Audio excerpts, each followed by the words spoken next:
Hi everyone. Wonder what I did in August for my writing? Stay tuned.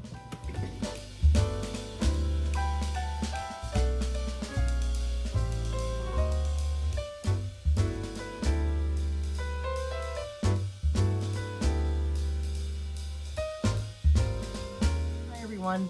Welcome back to an Accidental Retiree on Tammy E. And today's video is all about what I achieved in my writing in August. I did this, so I'm going to stop here.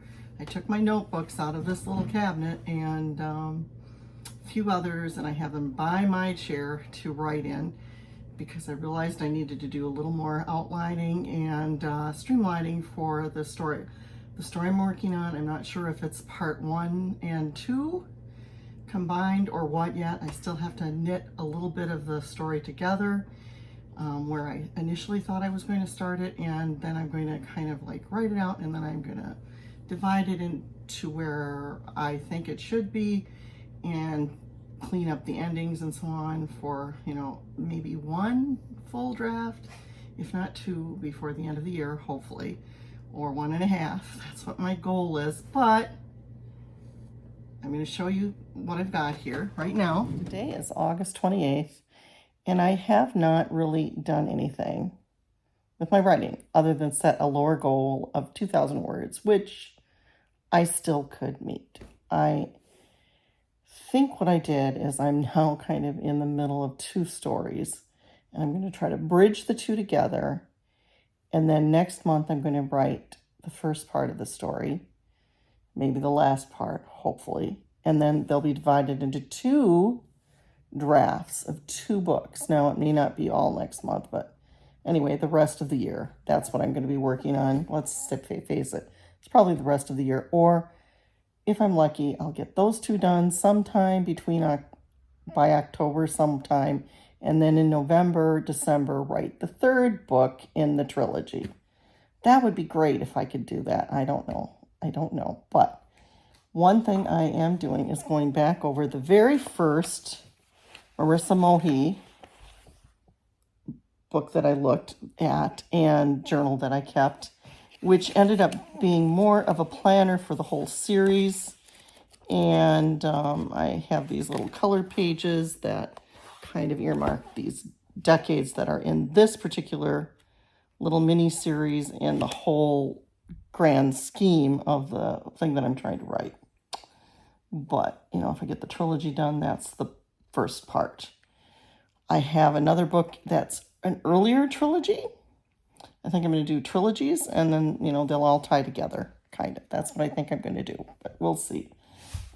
So I have my Sarah Cannon book for the Publish and Thrive, which I've gotten way behind on, but that's okay. I've gotten to where I'm at in my writing, and that's the important thing. But I'll go back and I will try to be working on this. This is something that I got from Sage Goddess. I took notes the first day or 2 that I watched, and I have, like, I'm almost towards the end of module 1, which that's kind of behind, but oh well. And then, but she's said that it's okay. You know, some of you are going to, and I'm one of them, that my health and family situation and time in my life and so on, I have lots of things that come up. This is a book that I want to, that I have out here that is my stuff for my genealogy stuff, which I'm just going to be using Ancestry for. And I have a smaller membership for that. I also have my planner here for the year, and I'm using this to schedule my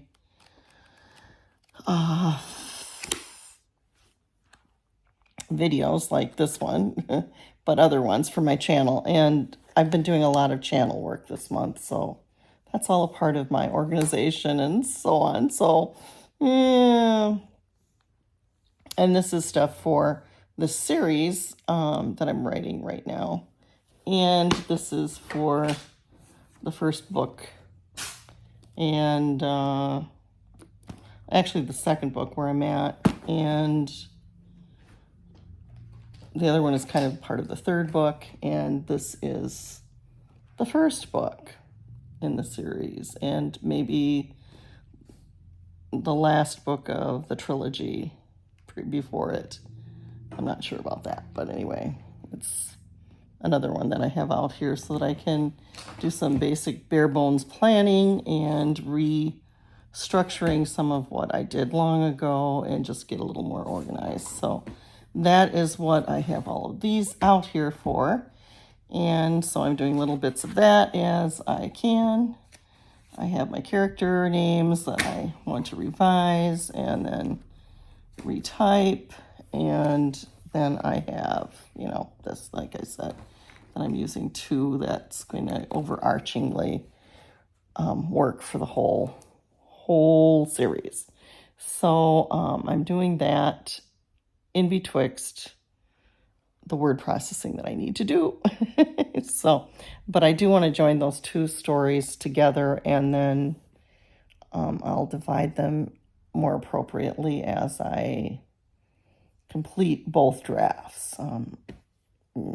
Yeah, it's a little bit of a fudging of a first draft because it's a little bit edited, but that's okay. That's my writing process. And then I'll, work on another draft. I have gotten into Facebook hole today with all of the things that went on. I did an essay and an accidental retiree, my Facebook page, with what happened yesterday in Minnesota. And I don't know if any of you know this, but I am a former teacher, but I did work in Catholic schools for a couple of years, and all of my career except those last 12 years where I was working in a public school as a reading specialist, I had sporadically substituted in Catholic schools. So,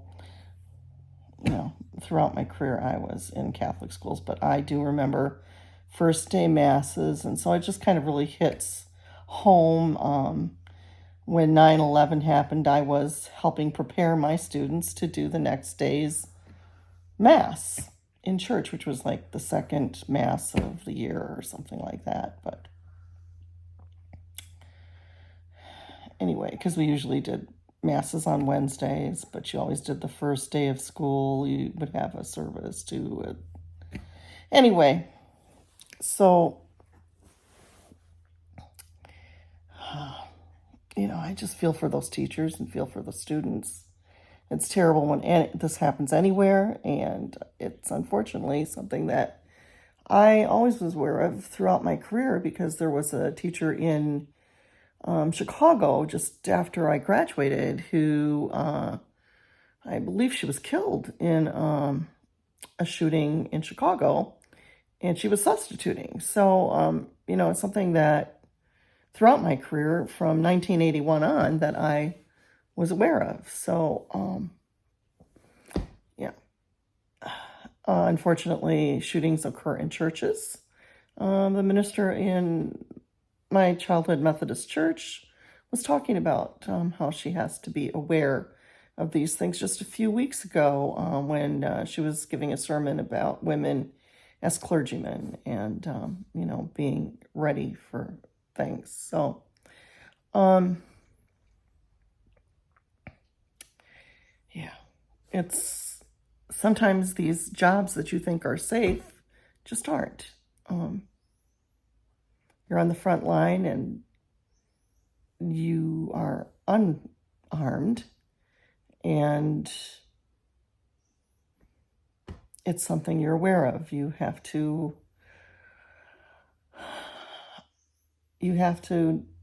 in your mind know what you would do in the worst case scenario.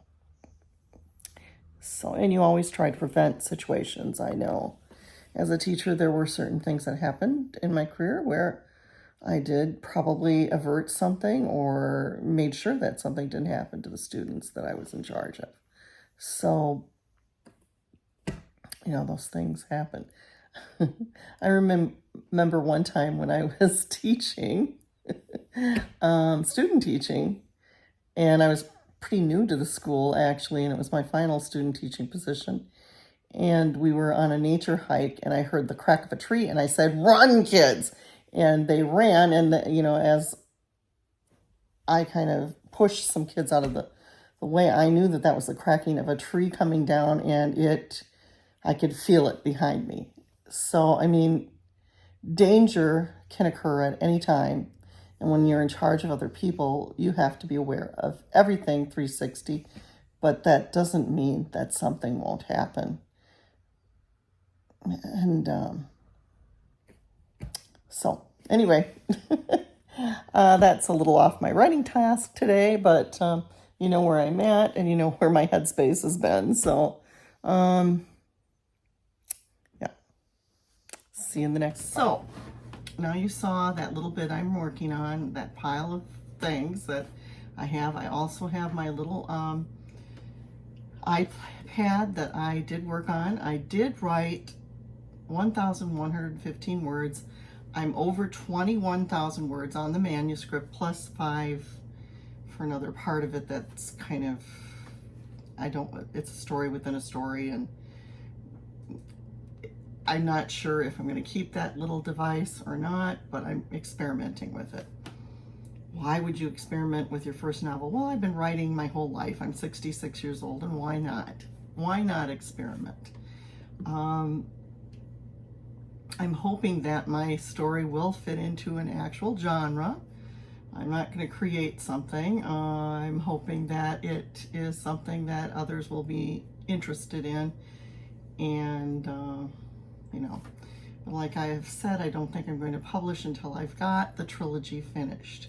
So it's fine. Now, I've been doing a lot of soul searching in August. One was that I wasn't sure how I was going to pay for it. I got a little anxious about that.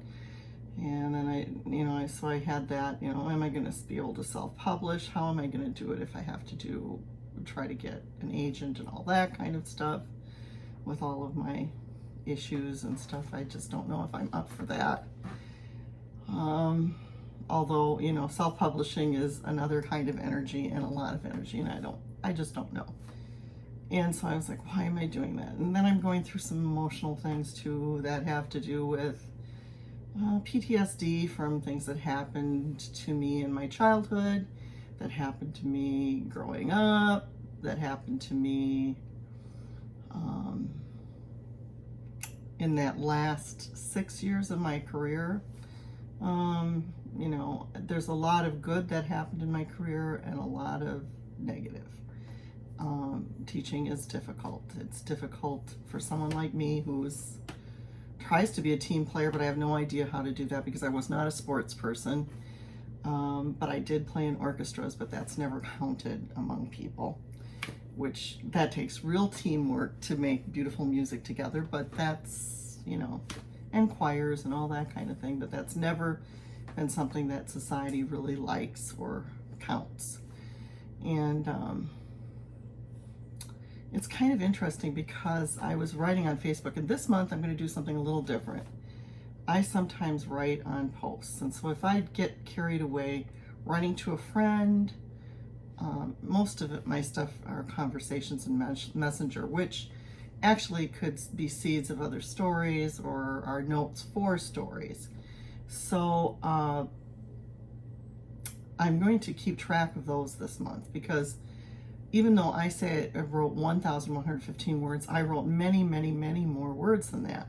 So I'm just going to see how much time I'm wasting, or is it wasting, how much effort I'm putting into that kind of writing versus writing the story. And so that's going to be a fun little experiment. So I'm going to do that this month and keep tabs of all of that. Which reminds me, this is the second, so I have to go back and do a little bit of that. It won't be completely accurate because I wrote some things and put them away on something, but which made me realize again I need to get off of social media, which that's the big thing I'm going to be doing this month. Anyway, so like I said, 1,115 words, and I did that in like a day, 2 days, I take that back, 2 different days. I got some different things cleaned up in my story, some different things renamed. I have one more thing I have to rename because the story, initially I was going to write it taking place in my hometown, and I decided I didn't want to do that because I don't want to get anybody to thinking that anything is somebody I grew up with, and you know, have the whole suing thing and that kind of thing, because it's not. There are people that have inspired me, and my circumstances inspired me, but the story is it's evolved into something that's really not that. I mean, now, could it be underlying truths about society? Sure. I want it to be that because I do want to have social messages in my writing. But social messages with fictional characters, fictional places, fictional circumstances, you know, so, and I have a lot of fun with the fiction part of it, more so than what I thought I was going to be writing about. So it's definitely a work of fiction at this point, but it's kind of a mess, but a good mess. Not one that I can't clean up and make into something decent. I'm not going to say really good, just decent. I hope I'm a good writer. I want to be a solid writer. I want to have people enjoy my stuff, but I am writing kind of for myself too. So, and I do enjoy it. And and that's when I'm trying to remind myself I worked a career already, and I sacrificed for that, and you know, navigated things as we all do politically, and eventually not so well because the climate changed and someone like me just wasn't appreciated anymore, especially because I have the white hair, and I got that a little early like a lot of people in my family, and then we don't age. You know, it's sort of like we get this way at 55 and then we can live to 100 and look kind of the same. So, and that's on my father's side of the family and my mother's side. So I had a great aunt who lived to be 101, and she didn't look a lot different than she did when I first remember really getting to know her well at 58. So, you know, and she had a keen mind too. Through her 90s, I'd enjoy conversations with her. So, you know, my mother now, that was a little different story, but you know, it's my mother's aunt lived to be 91 and was pretty sharp. So I have a lot of, I feel that my mom put away, other than her crossword puzzles, her creativity. She didn't want to do any substitute teaching, but she didn't really she had knitting a little bit, but she never had done very much except for read and watch television and walk. She liked to walk, you know, and you know, there were healthy things that she did, but the thing is that she didn't keep engaged with people and keep her mind active. Now, I don't go outside of my house. I never have been engaged with people very well because it's something about my personality. I just didn't, I have good friends that I've had my whole life, but I didn't have friends that wanted to do a lot with me my whole life, if that makes any sense. So I have dear friends, but they don't live close to me, or circumstances have not kept them, you know, in close contact in my life. But I have a friend that, you know, we message a lot. There were circumstances with her health that she struggled with, and now things have changed, and you know, she is in assisted living, and I may go and visit her soon. So, you know, it's not like once my husband is retired. With my Meniere's, I'm a little nervous about going too far from my house with a car at this point, although I'm getting better with my neck and stuff, so you never know. I keep at it. I keep trying to become more healthy. And it's not impossible. So, you know, that's what's going on with me. My writing goal for this month is only 10,000 words. Now, I could end up lowering it because, again, this area is not where I want it to be. And my house is in quite a bit of disarray because we expected windows to be put in July, and here it is September, and they're not here yet. And one big thing is, if you've watched my videos, we have this elliptical window, and they didn't measure it right, and they didn't measure it at all using a template. Finally, they came out 2 weeks ago and did a template, so hopefully this month they will be putting it in, or October. You know, hopefully before the snow flies we'll have new windows. But if it gets to be December, I think we're gonna say let's wait till the spring and we'll renegotiate this or something. I don't know what's gonna happen, but I am not gonna have my house like that in December for the holidays. No way. So I'm working around that, and I'll be, you know, mainly focusing on this area because this is what I can change, and in my bedroom, and of course my writing. So I'm looking forward to sitting down tonight and trying to get a 500 word thing written, maybe. We'll see. I don't know. If not today, tomorrow, you know, I will be sitting down and it will progress. I know that there are other authors that I've watched. It took them a year to finish their first novel. And that's the rough draft, you know, and then, you know, the whole process. So it can take a few years, especially the first one. So I'm just going to keep going. I am encouraged because I have 21,000 words written, and so I'm maybe a fourth of the way there. And I also have 4,000 words of a prequel to this series. So it's been a process. I have other projects I've written, you know, so it's, you know, it's my writing life. It's my main hobby. The one that I've decided to stick to because I can make jewelry for fun, but I don't think I'm going to sell the crafts and stuff.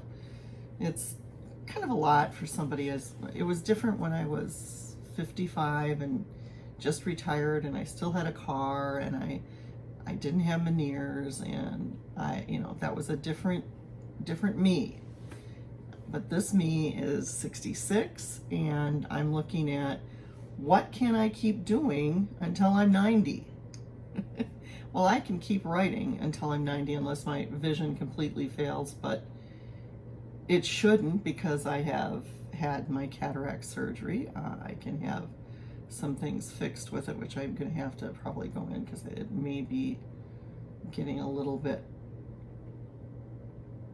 it may need a little, sometimes there's something they have to do to it after a while sometimes, so I'll have to go in for an update. But you know, the worst is that I'd have to wear glasses again, but pretty much they've been very stable, and you know, it's just, some days are bad, which that is the way it is. Some days your vision is a little not as clear, but it's much more clear than it ever was. So, you know, there's that part of it. Anyway, so we're going to try it for 10,000 words. I didn't get nothing finished. The 1,115 words were very positive moves in the right direction. Moving those two pieces together, developing more characters, getting some names and stuff a little bit more, and places a little more defined, and also getting a little more organized and realizing that organization of structure. For the whole series, I need to work on a little bit in tandem with what I'm doing now. So I am developing. I have a writing process, but I'm developing the writing process for writing a novel and writing a series, which is much different than writing short stories or academic papers like I have written in the past. So that's what I'm doing. And oh, and yes, of course, my lengthy Facebook posts or comments, which, yeah, I write too much on those, and I'm not doing that anymore. I keep telling myself that, and then I go in that land. But this week was one, and I think that's like the first one in a couple of months that I kind of got that sidetracked, which it wasn't that sidetracked at all. So I'm doing very well, and I'm in more contact with my really good friend and another good friend, relative that's a friend as well. So, but I have more fun with my friend is really my source of lightness. So that's good. I still get my depression coming up once in a while. I struggled a little bit with that this past month in August, but you know, we're on to a new month, and this is always kind of a little hard time of year because I'm coming up towards my birthday and Christmas, and you know, I always feel sad. Like last night, it's sort of like the end of Christmas, like I feel on Christmas night, but not quite as intense. But you know, summer is over, you know, and for me, it's another year I'm not teaching, and a realization that this is a dozen years that I've been not teaching, and you know, it's sort of like, you know, I've got to move on and put the awful things that happened at the end of my career behind me in the rear view mirror. And yes, I've had lots of stumbling blocks, and I wasn't able to pick myself up like I usually am able to. But maybe that's okay. I still, you know, I spent time with my mom. I spent time with my grandson. I planned my daughter's wedding and showers for both of my kids, first children.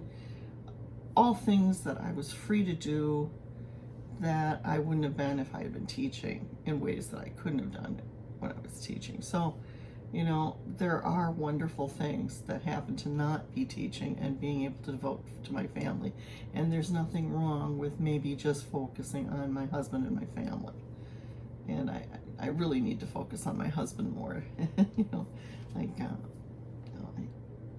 I had this dental appointment tomorrow. Now, I need the dental appointment, but my husband's doing something. My daughter's starting a new job, so my husband had one more thing on his plate, and he's got a lot of things on his plate right now. And you know, I've been thinking, you know, this man is doing so much. I'm not going to put that you've got to take me to the dentist on top of that, even though he would have fit it in, he would have done it, you know, that's too much running around for the man. He's 65 now too. He needs to, you know,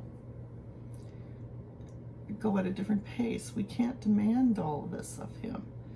And so, you know, sometimes you have to be aware of the people in your lives a little bit more than we are sometimes. And, you know, I'm just as guilty as anybody else is of it. So I hope that's a good message for any of you. If you are sticking around to the end of this and have heard that, I know I've gone off of track of writing, but these are the things of your life that as a writer, you do have to navigate. You can't, it's so easy to hyper focus on the story that you're creating. And you still need to be aware of everyone around you. And, you know, it will get done. And, you know, for someone like me, I have a retirement income, my husband's income. It's not something I have to do financially. That's the beauty of it. Would I love to make money doing this, because it would make my retirement more easy. It would make it possible for me to build a legacy. It would make me feel like I accomplished more in my life, because the end of my career was so bad that I felt like I didn't accomplish anything, even though I know I did. But when you're told you're deficient at something you really loved and you really wanted to do well at, and you really had it as your life's mission to serve others and to help children grow and be able to read, and reading was so important so that they would, you know, the kids that I worked with, it was to help societies, to help them stay out of prison, because statistically, when I went through grad school, the people that are in prison are often not able to read or read well. So literacy is so important. And, you know, people put such an emphasis on sports, and sports is wonderful for the small percentage of kids, especially when you get in high school. They spend a lot of money on a very small percentage of children that can go on to college and become athletes, or others. And I know of kids that were bullied by their coaches to excel at the high school level. I mean, there are, you know, you got it a little in the music department, but not at the point that they did there. And a little, you know, I mean, it just, we have to find other ways of helping children, all children, engage in academics and feel good about themselves for who they are and what they can do. And that was my whole mission as a teacher, really. But it's still my mission as a grandmother and as a person, an aging senior citizen. It's the only thing that I can give to you out there. Because when we don't, if we don't do this, look at what you saw at that Catholic school last week. Look at how many times this happens. It's right there in front of you. And if you're going to continue to build big, in my high school, they got monies, yes, that were donated, I'm sure. And there was a referendum that okayed it. But they built a big sports, looks like a warehouse facility next to the stadium they built about a decade ago that they tore down. One of them was one of my friend's houses that she grew up in and then raised her family in, and they were fighting to keep their home because they could not afford another home. They would end up, as they did, living in an apartment instead of their own home that they raised their children in. I'm not sure if all of her children were out of school yet. And that was just one of many families in very affordable housing that they tore down to put a stadium up in a high school that had lower enrollment than they did 2 decades prior when I went to school, which was the highest enrollment in that school. And that school is close to commercial properties. It isn't really in an area where they maybe should have a high school because it isn't very close. But the homes that they tore down were maybe 10 homes. I'm not sure if it was that many, but all of those homes, the families in them could walk to elementary, middle school, and high school 2 blocks in each direction, in 3 different directions. Now they have to live hither and yon, and they have to be bused, and this big sports facility that it's high ceiling warehouse. They have to heat that, they have to cool that in order for it to be useful. So that is an ongoing expense, all for the few that can use the sports facility. They have gymnasiums, or they did, inside the school where basketball was played. They have a swimming pool. They have the football stadium now where, like I said, they tore down houses for. I was upset, and that's what I kind of got, sidetracked with. But I know this is going to be my writing update, but it's also my rant on that. So I'm going to have to figure out a clever way to describe this video, because I'm going to keep this up, and I hope you did listen to the end of this, because that's where the important messages are, please do give me a thumbs up if you like this video. Subscribe to my channel if you haven't. I'm Tammy E, an accidental retiree. I have a variety channel. I'm going to get more real, and besides hauls and all the fun stuff I've been doing. I won't have as many of those because I'm on a retirement budget. So far, I don't have a sponsor because I'm not monetized, because I don't have enough subscribers. I need that magic 1,000, and I've been on YouTube for 7 years, so with this channel. So this is the year that sometimes it happens for people. I am starting to focus where I'm going, and doing the things that I wanted to do with this channel all along, but maybe was afraid to do. And I still am, but I'll stick my neck out a little tiny bit.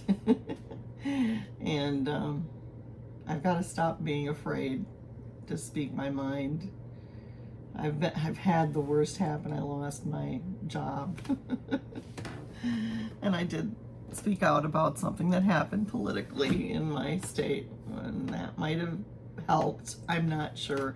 I don't know what really happened. There were a lot of things, and like I said, my health was failing a little bit, so maybe, it was all a blessing. But it didn't feel like it at the time. It still doesn't feel like it in the way that it happened. And yeah. Anyway, I'll talk more on that sports angle and how I feel about it in a much more geared thing. Stuck around for this one and getting a little prequel to some other stuff.